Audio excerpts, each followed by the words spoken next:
Share করছি আমার ঈদের দিনটা। সকাল সকাল ঘুম থেকে উঠে দেখি রান্না বান্না সবকিছুর আয়োজন শুরু হয়ে গেছে। হ্যালো এভরিওয়ান, আসসালামু আলাইকুম, ওয়েলকাম টু শিনফাস creation and also welcome to my another vlog. আর এইদিকে আমি সবাইকে লাচ্চা সামাই দিচ্ছিলাম, ওরা খাওয়া দাওয়া করে ঈদের সালাত আদায় করতে যাবে ইনশাল্লাহ। আর সবাইকে দেওয়ার পরে আমি একটু খেয়ে নিলাম, যেহেতু আপাতত আমার কোনো কাজ নেই সাজুগুজু করা ছাড়া। তো আমি সকাল সকাল গোসল করে রেডি হয়ে পড়ছি। আমি রেডি হয়ে বসেছিলাম, রান্না বান্না করা দেখছিলাম, ওদের নামাজ শেষ, সবাই চলে এসেছিল। তারপরে আমরা সকালের খাওয়া দাওয়া কমপ্লিট করলাম।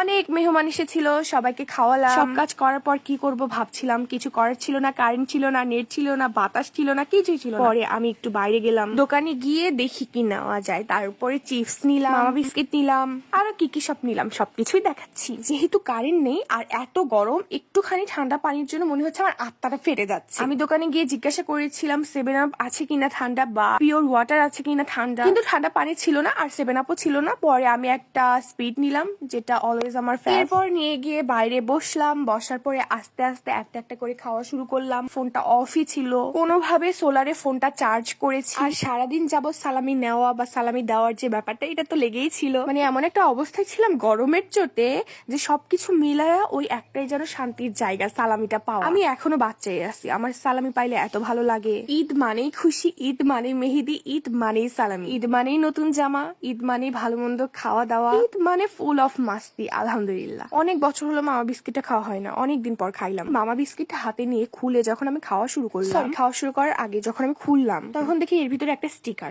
আমার মাথায় প্ল্যান আসলো যে এই স্টিকারটা দিয়ে কি করা যায়। পরে এই স্টিকারটা খুলে আমার হাতে একটা মানি ব্যাগ ছিল, সেই মানি ব্যাগটাতে আমি স্টিকারটা লাগিয়ে দিব ভাবতেছিলাম। এরপর স্টিকারটা লাগানোর মতন উপযুক্ত করে নিলাম। আস্তে আস্তে করে আমি মানি ব্যাগে এই স্টিকারটা লাগিয়ে দিচ্ছিলাম। তার আগে দেখে নিচ্ছিলাম যে এই মানি ব্যাগের ভিতরে অ্যাকচুয়ালি কি কি আছে। স্টিকারটা লাগানোর পর আমি দেখবো রিয়াকশনটা কি হয়। এই মানি ব্যাগটা যার, তার রিয়াকশনটা দেখবো। এই ব্যাগটার মালিক এখন আপাতত নেই, আর আমিও সুযোগের সদ্ব্যবহার করলাম। সে আসা অবধি আমি একটু ঘুরে ঘুরে আমার শ্বশুর বাড়ির এলাকাটা দেখিয়ে দিই। আমি মূলত মাঝখানে বসে আছি, চারপাশ পুরোই ফাঁকা।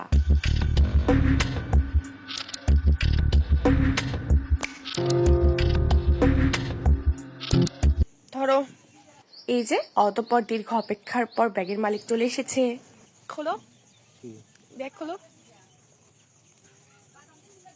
খুলে কিছু খুঁজে পাচ্ছ না? আরে ভালো করে দেখো, শুধু কি ভিতরেই দেখতে হবে? তুলে ফেলতেছো কেন ভাই? বলবো তার মোটেও পছন্দ হয়নি, তাই সে গেল। স্টিকারটা খুলে আমি ভেবেছিলাম ফেলে দিবে, কিন্তু না, সে গাছে লাগিয়ে রাখছে। আর লাগিয়ে সে চলে গেল। সে যাওয়ার পরে আমি আবার এক একে বসে থেকে বাতাস খাচ্ছিলাম। এর মধ্যেই আমার ছোট্ট একটা ননদ চলে এসেছিল। সে এসে এই স্টিকারটা তার প্রথমে চোখে পড়ছে। ওই স্টিকারটা ও গাছ থেকে তুলে নিয়ে এসে টাকার সাথে লাগাচ্ছে। তার ধারণা স্টিকার যুক্ত টাকাটা তার মায়ের হাতে দিলে তার মা অবাক হয়ে যাবে। এই হাবিজাবি করেই আমার ঈদের দিনটা কেটে গেল। তারপরেও এবারে ঈদটা অনেক স্পেশাল।